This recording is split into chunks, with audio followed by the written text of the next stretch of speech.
반갑습니다. 네. 우리 저 마라나타 침례교회를 알게 된 게 이제 꽤 됐네요. 네, 꽤 됐습니다.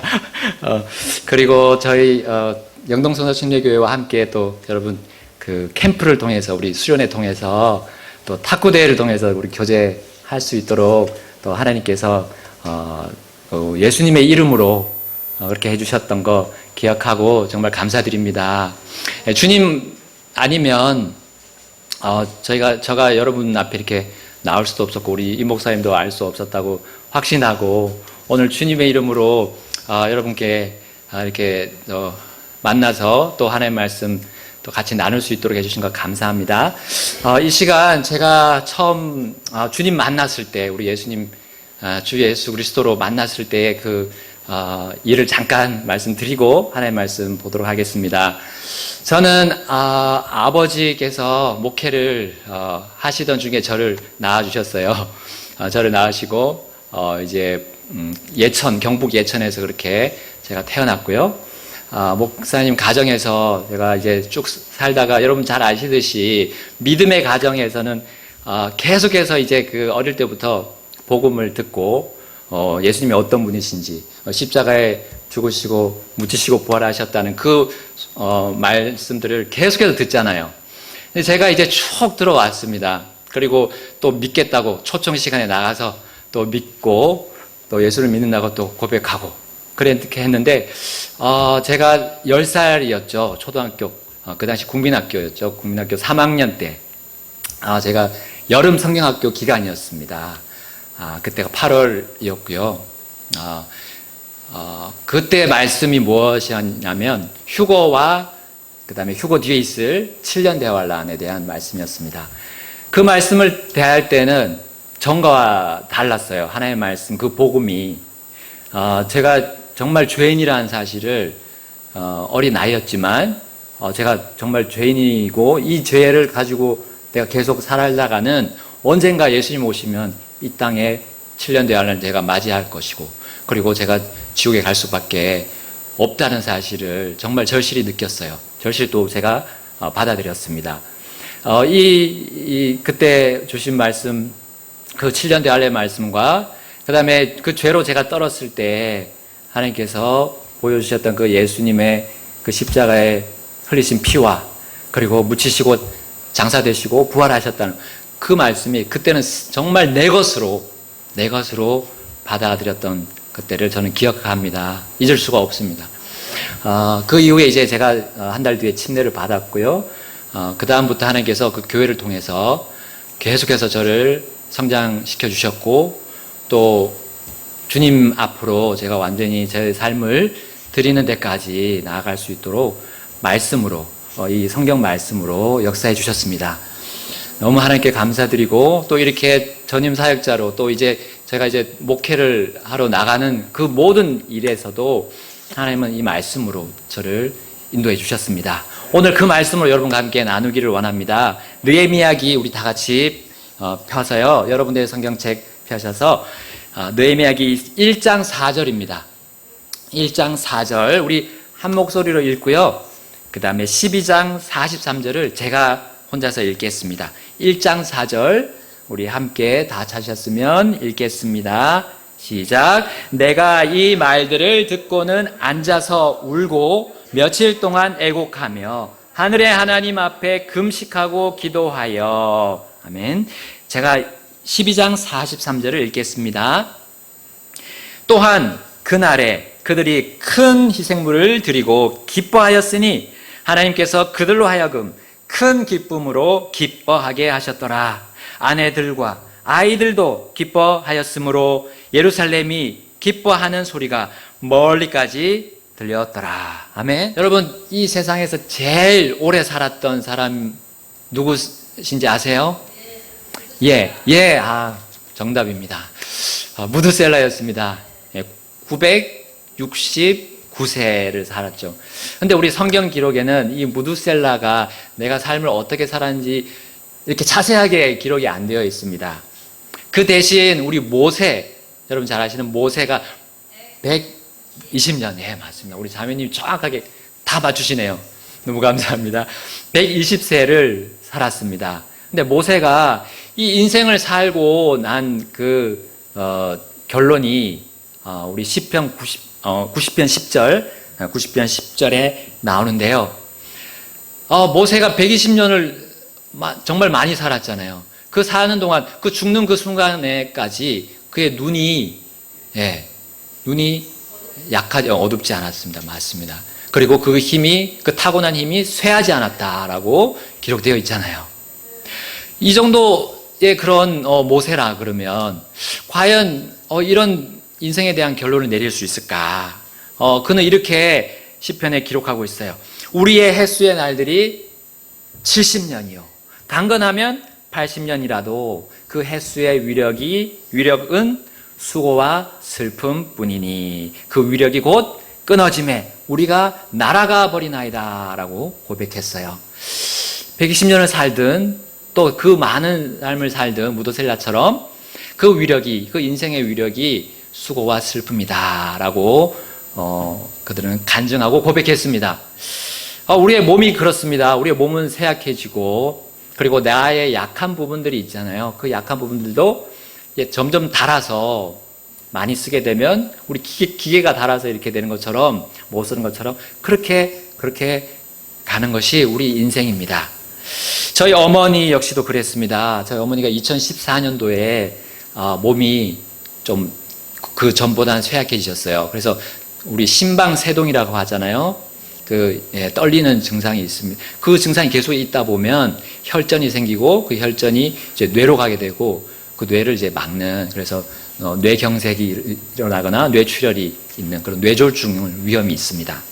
어머니가 그렇게 심장의 건강이 약화되시면서 이제 심장약을 복용하셨어요. 그 이후에 이 심장약을 복용하면 또 신장이 콩팥이 안 좋아진다고 하더라고요. 그래서 점점 이렇게 몸이 쇠약해지는 가운데 제 딸 한나가 태어나기 3일 전에 뇌졸중 증상이 생겨서 병원으로 급히 실려가게 되셨는데 그걸 저한테는 얘기를 안 하셨고 저는 이제 3일 뒤에 한나가 태어나서 기쁜 마음으로 연락을 드렸는데 지금 병원이다라고 하시더라고요. 저는 깜짝 놀랐죠. 이게 웬일인가. 근데 당시는 그렇게 심하지는 않으셨어요. 그래서 간단한 시술도 필요가 특별히 없었던 것이었어요. 그런데 어머니는 그 전보다 약간 이제 좀 어눌해지시는 것도 이제 조금 보여졌습니다. 그래서 어머니가 이제 그 약을 조절해 가면서 좀 몸 관리를 하시다가 1년 한 6개월 지났나요? 지난 2018년 6월쯤이었습니다. 그때 이제 저한테 여동생이 연락을 급하게 했어요. 그래서 어머니가 이제 돈을 이렇게 지폐를 놓고는 이게 얼마인지 잘 모르겠다라고 하신다는 그런 소식을 들었습니다. 그때 제 마음이 좀 굉장히 눌렸어요. 눌리고 정말 뭔가 이제 큰 상처를 제가 마음에 받게 되었습니다. 정신이 없었죠. 갑자기 이 일이 벌어졌기 때문에 제 마음이 녹아내렸습니다. 그리고 계속해서 어머니는 그 병이 급하게 진행되어서 이제 갓난아이처럼 이렇게 바뀌어 가시는 거예요. 잠도 이제 못 주무시고 밤낮이 바뀌시고 이제 8월부터는 계속 주무시기만 하고 거의 말도 하지 않으셨어요. 제 딸은 이제 하루하루 이렇게 막 성장하면서 소리도 지르고 이렇게 하는데 어머니는 그거와 완전 반대의 현상을 보이셨습니다. 당시 저는 어머니가 이제 깨어날 수 없겠다라는 그런 직감이 들었어요. 그리고 마음이 짓눌렸습니다. 그 이전까지 이런 짐을 제가 느껴본 적이 없었어요. 군대 갔을 때도 이런 짐은 아니었습니다. 이런 큰 짐이 아니었어요. 초등학교 3학년 시절에 저를 무겁게 짓눌렀던 그 죄의 짐을 벗은 뒤에 제가 성인이 된 뒤로 그렇게 짐을 져본 적이 없었습니다. 그 시절에 제가 잠에서 꿈을 꾸면 항상 어머니가 깨어나는 꿈이었어요. 네. 그래서 병원에서 어머니에게 이제 여러 뇌에 대한 그런 병 치료를 위한 약을 투여했던 그 8월이었습니다. 교회는 이제 여름 캠프 수련회를 시작했고 우리 그때 마라나타 교회 같이 했던 그 당시였습니다. 저는 마치 컴퓨터에 이렇게 프로그램화를 시키고 이제 설정을 누르면 진행을 딱 하잖아요. 마치 저는 이제 캠프 시작했다 그러면 저는 제 맡은 일을 일단은 시작했어요. 어머니의 일을 일단은 잊고 시작을 했습니다. 그리고 하나님 말씀에 집중하기로 했어요. 그 전 어떤 캠프보다도 더 집중했던 것 같아요. 그때 주셨던 말씀이 느헤미야기의 말씀이었고요. 느헤미야의 그 슬픔과 애곡을 저의 슬픔과 애곡과 이렇게 대비시켜 주셨어요.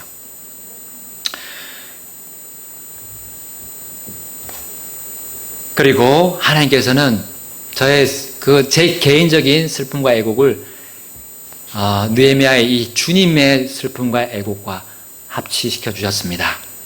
그래서 주님은 그렇게 저를 인도하셨고요. 저는 잘 설명할 수 없지만 우리 구원받았을 때 나 구원받은 걸 알지만 그것을 우리가 말로 이렇게 다 표현할 수는 없잖아요. 마치 그것처럼 하나님께서 그동안 저를 불러주셨던 그 소명 주셨던 그런 모든 그런 소명과 그런 부르심과는 다른 인도하심을 저에게 확신시켜 주셨습니다. 저의 슬픔과 애곡은 개인적이었고 느헤미야의 슬픔과 애곡은 민족적이고 다른 사람을 위한 것이었습니다.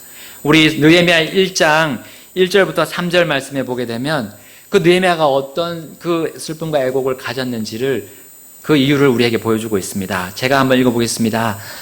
하가라의 아들 느헤미야의 말들이라. 제20년 기슬르월에 내가 수상궁에 있었을 때에 내 형제들 중에 하나인 하나니가 유다에서 온 몇 사람과 함께 왔기에 내가 도피한 유대인들 곧 포로로 사로잡힘을 면하고 남아있는 자들과 예루살렘에 관하여 그들에게 물은즉 그들이 내게 이르되 포로로 사로잡힘을 면하고 거기에 남아있는 남은 자들이 그 지방에서 큰 고통과 치욕을 당하며 또한 예루살렘 성벽은 무너지고 성벽의 문들은 불탔나이다 하니라. 아멘.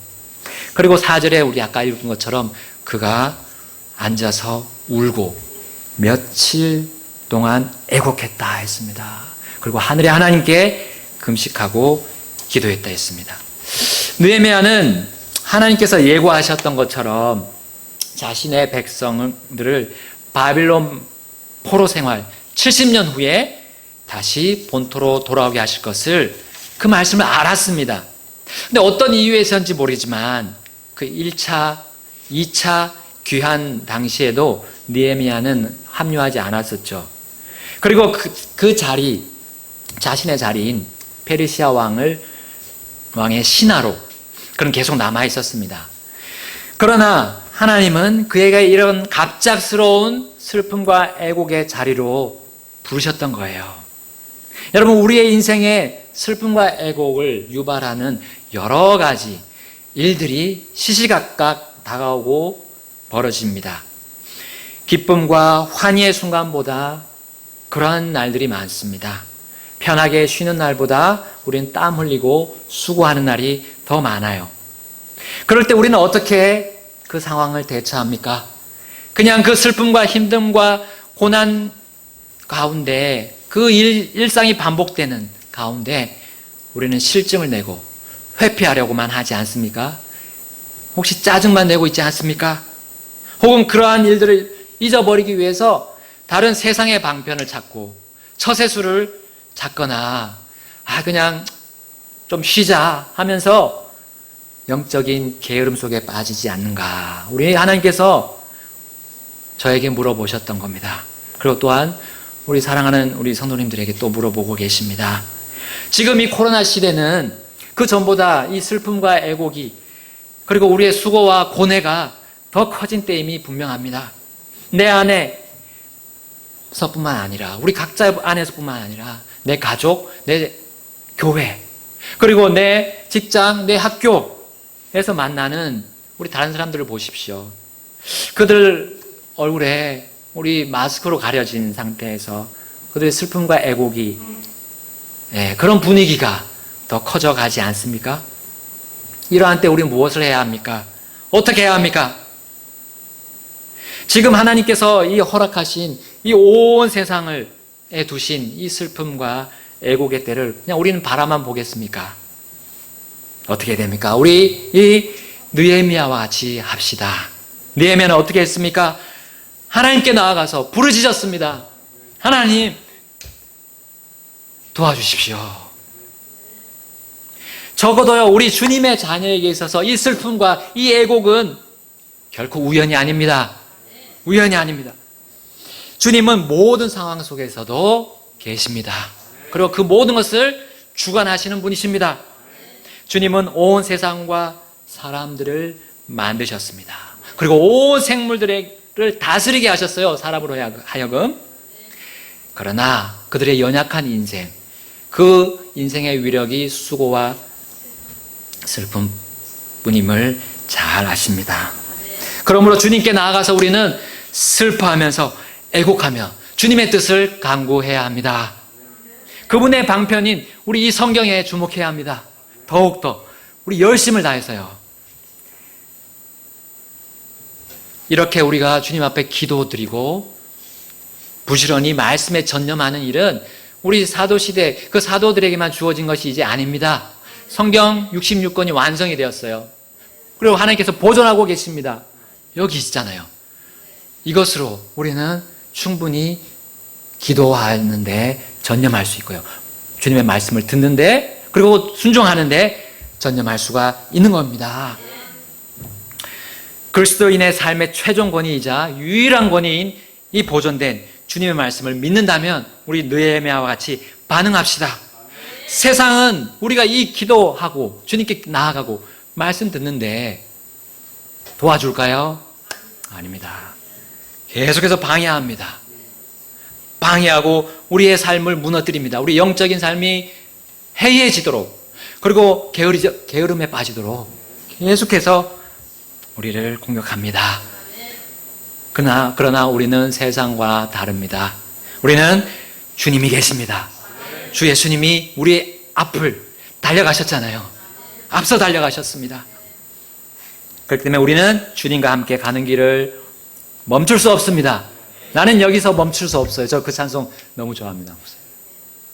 멈출 수 없습니다. 기도와 말씀으로 우리의 삶을 다시 세워야 합니다. 우리 가정 그리고 우리의 교회를 먼저 세우기 위해 우리 느헤미야 같이 주님의 긍휼을 구합시다. 우리 4절부터 해서요. 이제 느헤미야기 1장 4절부터 5절, 6절 이렇게 쭉 제가 읽도록 하겠습니다. 내가 이 말들을 듣고는 앉아서 울고 며칠 동안 애곡하며 하늘의 하나님 앞에 금식하고 기도하며 이르되 간청하건대 오주 하늘의 하나님 곧 자신을 사랑하고 자신의 명령들을 지키는 자들을 위해 언약을 지키시며 긍휼을 베푸시는 크고 두려우신 하나님이여 이제 주께서는 귀를 기울이시며 눈을 여시사 주의 종의 기도를 들으시옵소서. 내가 이제 주의 종 이스라엘 자손을 위하여 주 앞에서 밤낮으로 기도하오며 이스라엘 자손의 죄들을 자백하오니 우리가 주께 그 죄들을 지었나이다. 나와 내 아버지의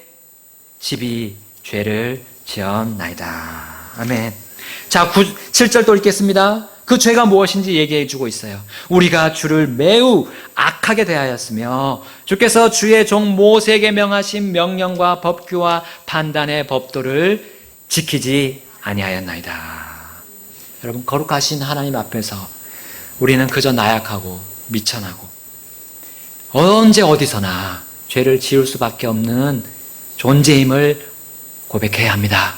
주님 앞에 그렇게 겸손하게 나아갈 때 주님은 긍휼히 여겨주십니다. 우리가 감당하기 힘든 이 시련의 때를 우린 핑계 삼지 말아야 합니다. 변명하면서 나의 삶을 안일하게 편안하게 그냥 두어서는 안 됩니다. 나의 삶을 깊이 살펴야 합니다. 내가 정말 주님 앞에 죄가 없는지. 이 코로나 시대에 하나님께서 이렇게 우리에게 시련을 주시는 이유가, 이렇게 시험을 하시고 연단하시는 이유가 무엇인지 우리는 다른 사람이 아니라 내 자신, 우리 각자의 모습을 살펴야 할 줄로 믿습니다. 느헤미야는 이렇게 자신에 대해서 먼저 살폈습니다. 나와 그 다음에 내 아버지의 집이라 했습니다. 자신을 먼저 생각했을 때, 자백했을 때, 자신의 죄를 자백했을 때 하나님께서는 다른 사람들을 볼 수 있는 눈을 열어주셨어요. 다른 사람들을 일으킬 수 있는 힘을 주셨던 겁니다.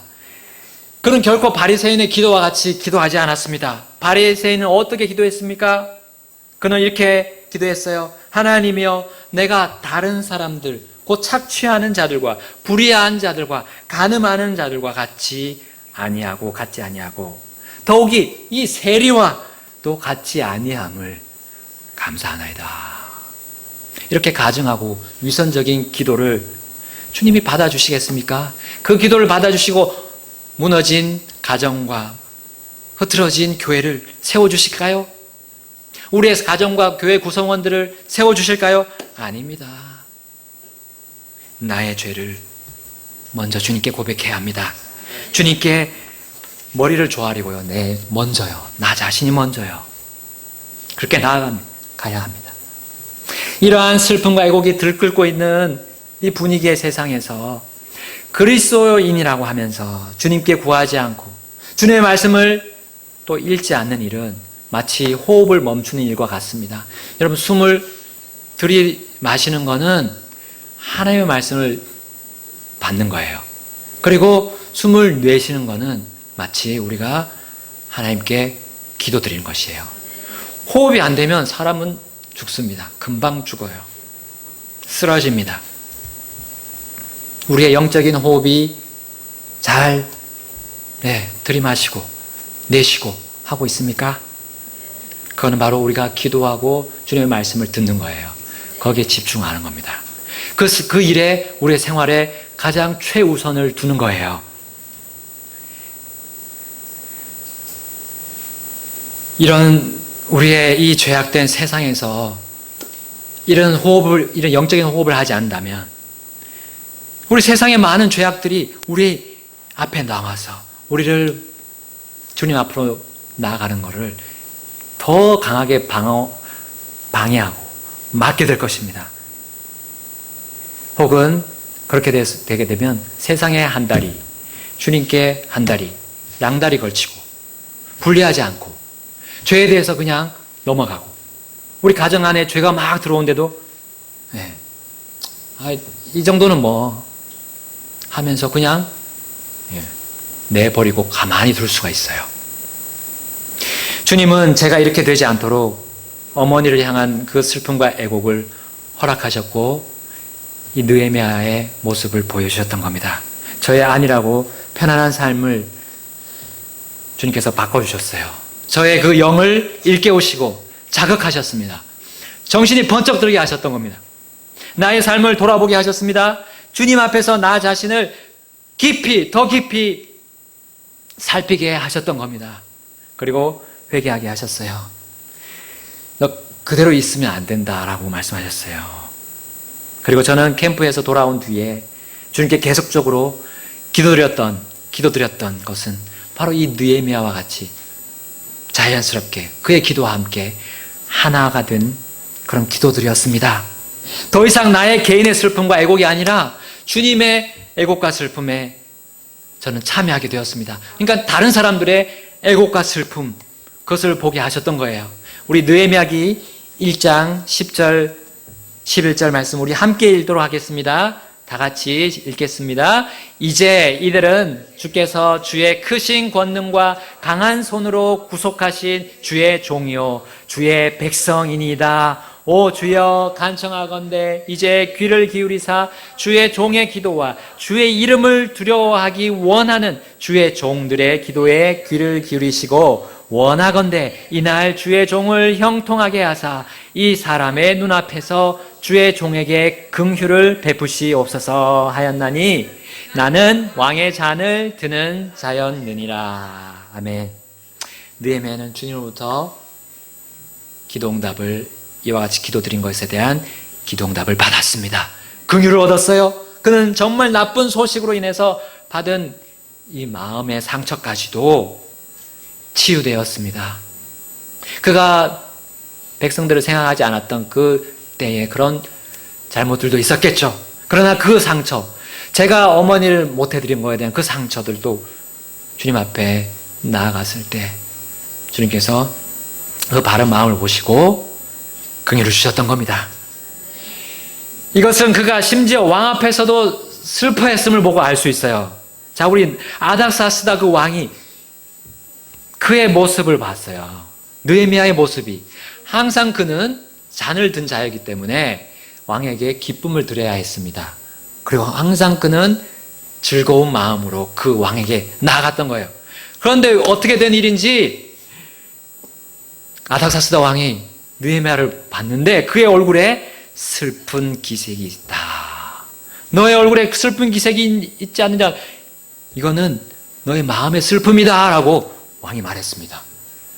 그런 적이 없었던 거예요. 그때 느헤미야는 두려워했습니다. 매우 심히 두려워했어요.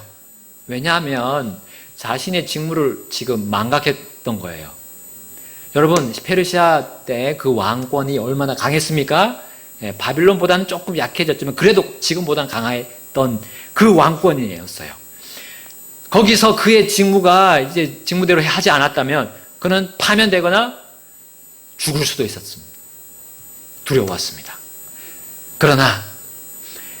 그러나 마치 에스더처럼 느헤미야는 나는 죽으면 죽으리다 하고 그의 얼굴의 슬픔을 지우지 않았던 거예요. 왜냐하면 하나님께서 계획하신 그 일을 그는 이제 받아들이고 가기로 했던 거거든요. 자기의 고국으로 가서 하나님이 명하신 그 명령대로 순종하겠노라 결정했기 때문이거든요.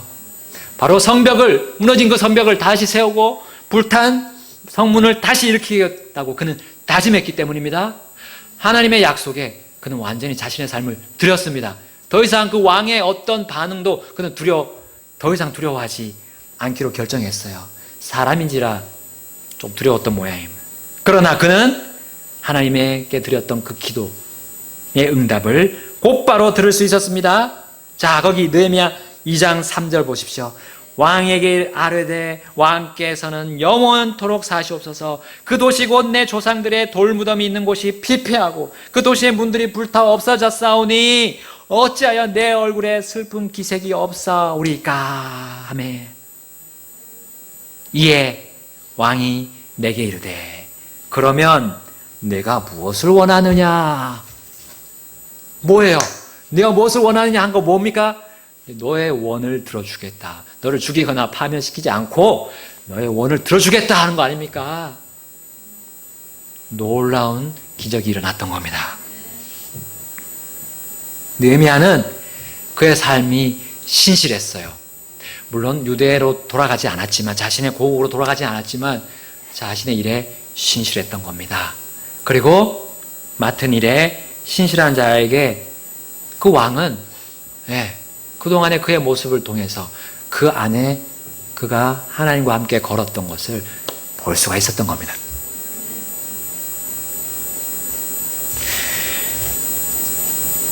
그러면 내가 무엇을 원하느냐? 이 말은 무엇입니까? 이제 바로 하나님께서 내가 하나님의 원대로 하겠습니다 하는 사람에게 대답해 주시는 말씀이에요. 예? 하나님께서 나를 부르셨을 때 우리 각자를 부르시잖아요. 교회에서도 주님의 일들을 맡겨주십니다. 그 각자의 일을 내가 주님 뜻을 알았습니다. 이제 하겠습니다 했을 때 주님 너가 그럼 무엇을 원하느냐 답을 주실 거예요. 그러면 주님 제가 지혜가 필요합니다. 이 일을 하기 위해 또 재물이 필요합니다. 제가 이 일을 하기 위해 여러 가지 또 사람이 있어야 되겠습니다. 나를 도와주실 분이 있어야 합니다. 우리가 여러 가지 구해왔을 때 하나님 그걸 들어주지 않으시겠어요? 하나님의 그 뜻하신 일을 하려고 하는데 하나님 왜 안 주시겠습니까? 하나님은 느헤미야의 원을 들어주셨고요. 또한 저의 원도 들어주셨던 겁니다.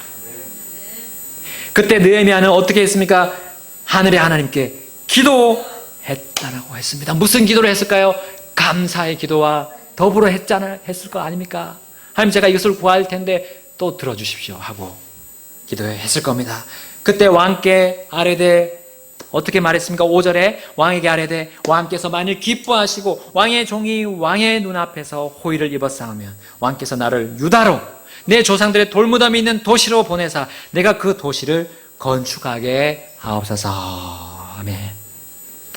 하나님은 자신의 계획을 이루시기 위해서 아닥사스다 왕을 오히려 느헤미야에게 조력자로 붙여주셨던 거예요. 놀라우신 하나님입니다. 놀라우신 분이에요.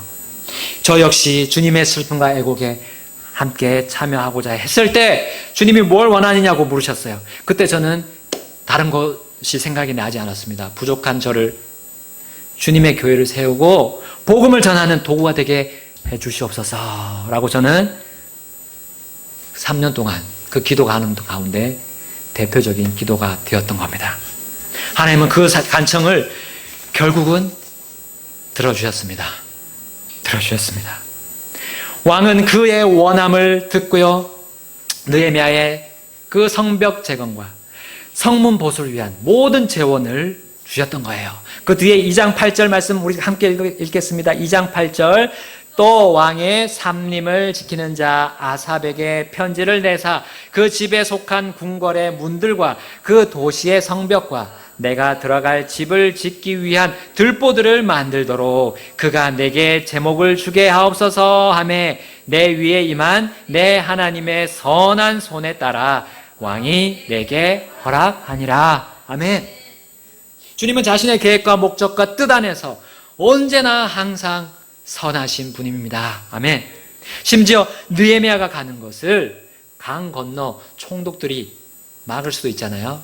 그래서 느헤미야가 이렇게 편지를 써서 보냈습니다. 이 아삽의 손을 통해서 보냈는데 심지어 그걸 쓰던 중에 이미 왕이 그에게 옆에 보위할 수 있는 군대를 붙였던 거예요. 2장 9절 말씀에 나옵니다. 그때 내가 강 건너의 총독들에게 이르러 왕의 편지를 그들에게 주니라. 그런데 왕이 이미 군대의 대장들과 기병들을 나와 함께 보내었더라.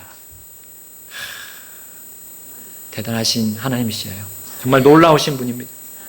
이것으로 끝나지 않으셨어요. 주님은 그와 함께 일할 사람들도 시작부터 확실하게 붙여주셨어요. 2장으로 우리 가보겠습니다. 2장 17절 말씀, 2장 17절 말씀 우리 제가 읽겠습니다. 그 뒤에 내가 그들에게 이르기를 우리가 당하는 고난을 너희가 보는도다.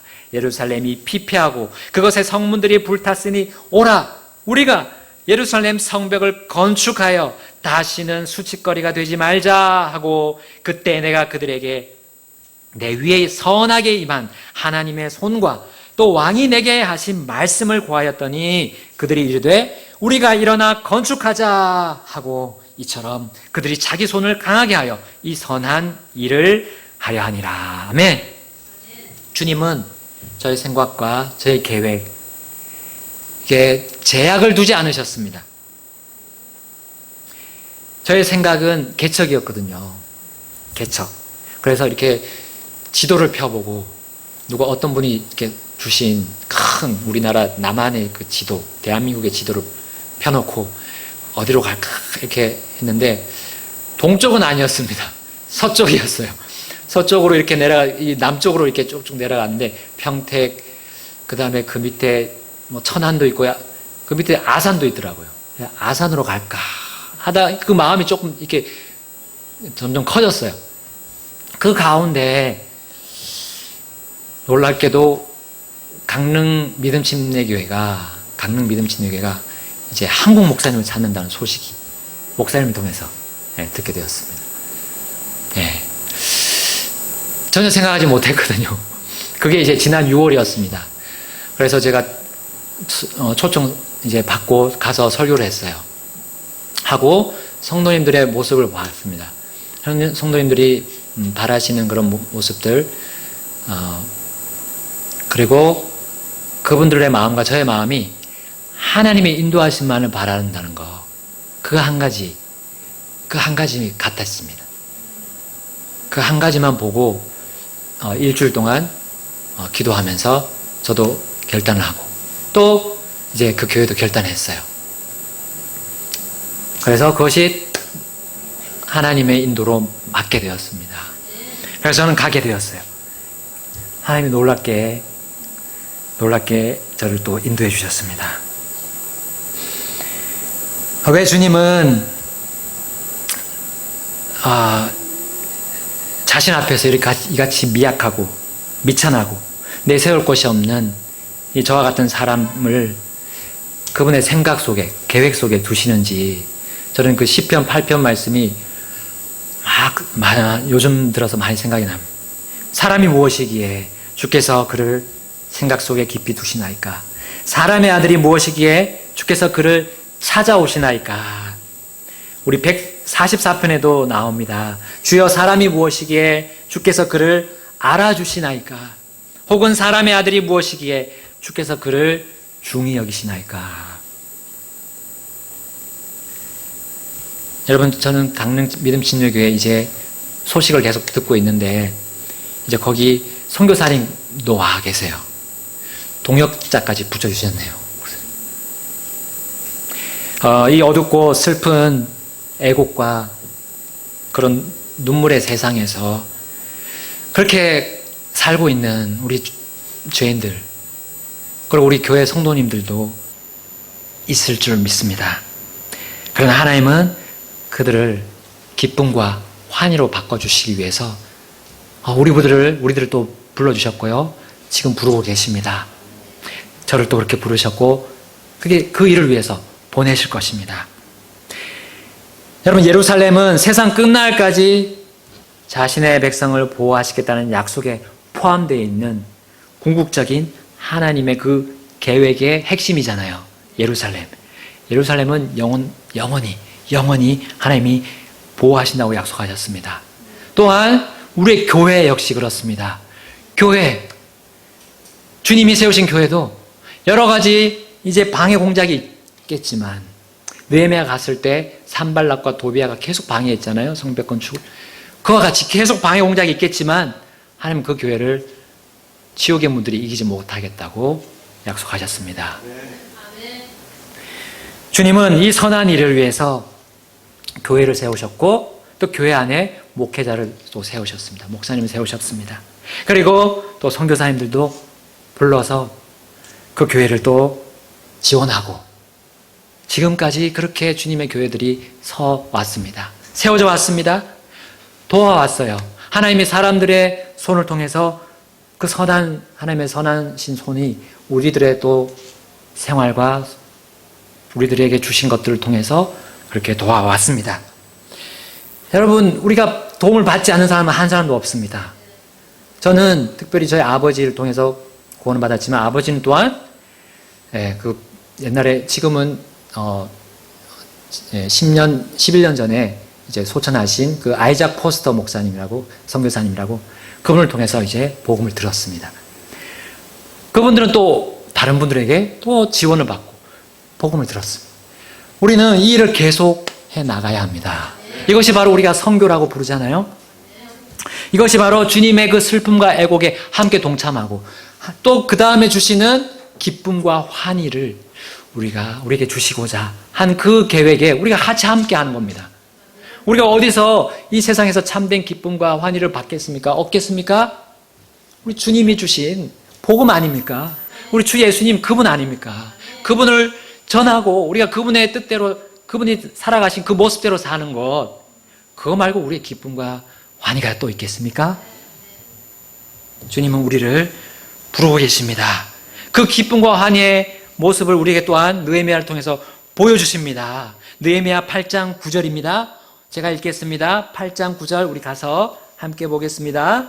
이제 기쁨과 환희의 모습으로 완전히 바뀝니다. 온 백성이 율법의 말씀들을 듣고 울므로 비르사다인 느헤미야와 제사장 겸 서기관인 에스라와 백성을 가르친 레위 사람들이 온 백성에게 이르기를, 이 날은 주 너희 하나님께 거룩한 날이니 애곡하지 말며 슬피 울지 말라 하고, 이제 10절 하반절에 보니까요, 이 날은 우리 주께 거룩한 날이라.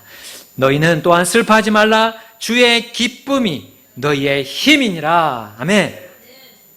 여러분, 우리의 기쁨이 주님으로부터 나온 그 기쁨으로 우리는 기뻐하는 거예요.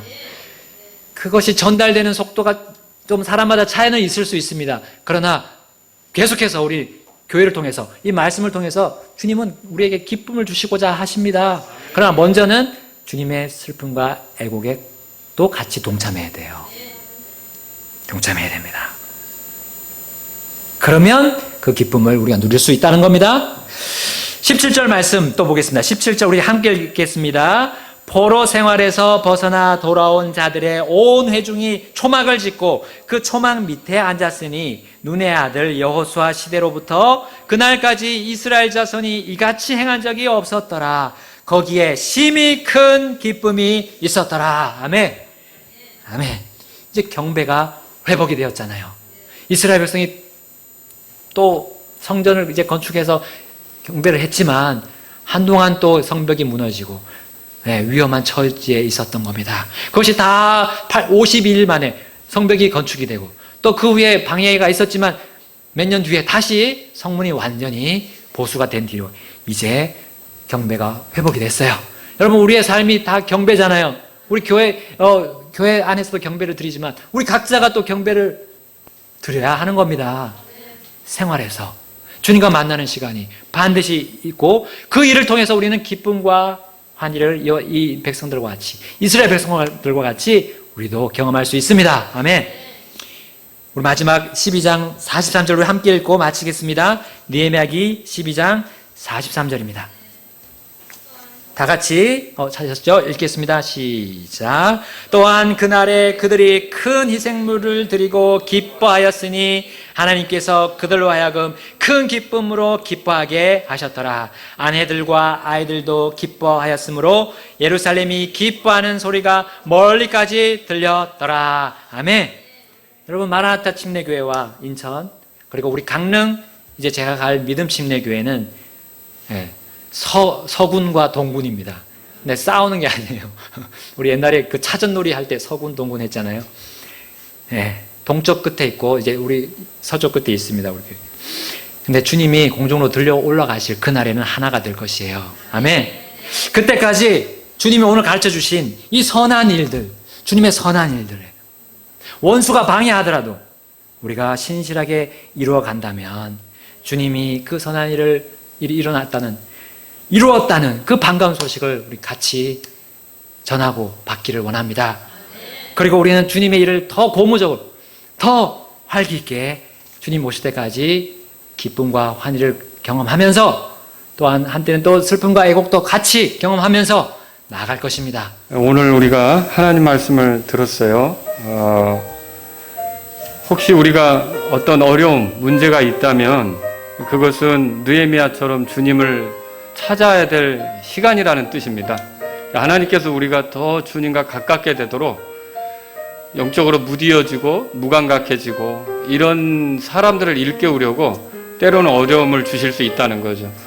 오늘 우리의 삶 가운데 어떤 어려움이 있어요? 이걸로 우리가 불평하고 원망하고 그렇게 보낼 게 아니라 하나님을 더 찾는 시간이 되도록 그렇게 하지 않겠습니까? 이 시간 하나님, 저에게는 이런 어려움이 있습니다. 이런 일로 눈물이 납니다. 이런 일로 애곡이 나옵니다. 하나님 불쌍히 여기십시오 라고 기도하지 않겠습니까? 그렇게 기도하실 분들은 주님께 나아가십시오. 또 주의 말씀을 우리가 취하고 또 그분께 기도하는 것, 이런 영적 호흡으로 우리가 생기 있게 되는 거죠. 하나님, 제가 주님 앞에 더 가까이 가기를 원합니다. 이런 분이 있다면 기도하십시오. 때로는 이런 어려움들이 우리를 자극하고 일깨워서 주님을 만나는 기회가 되게 하기 때문에 우리가 주님을 찾는 시간이 되었으면 좋겠습니다. 그리고 어려움은 어려움으로만 끝나지 않습니다. 오늘 말씀에서 슬픔이 기쁨이 되는 것을 보았습니다. 하나님 아버지, 제가 이렇게 슬픔이 기쁨이 되는 그런 경험을 하기를 원합니다. 그리고 슬픔의 땅이 기쁨의 땅이 되는 것을 보기를 원합니다. 교회를 세우는 일, 선교하는 일, 복음 전하는 일에 저도 주님 앞에서 느헤미야처럼 쓰임이 되기를 원합니다. 주님은 우리 마음을 새롭게 하면 뭘 원하냐? 라고 물으신다고 그랬습니다. 혹시 주님께서 너는 뭘 원하냐? 라고 물으신다면 여러분 무엇을 말씀드리겠습니까? 느헤미야는 성벽을 재건하는데 소망을 두었습니다. 여러분 교회를 세우고 선교하고 복음 전하는 일에 소망을 두지 않겠습니까? 이 시간 하나님 앞에 말씀을 들은 대로 여러분이 나아가시면 좋겠습니다.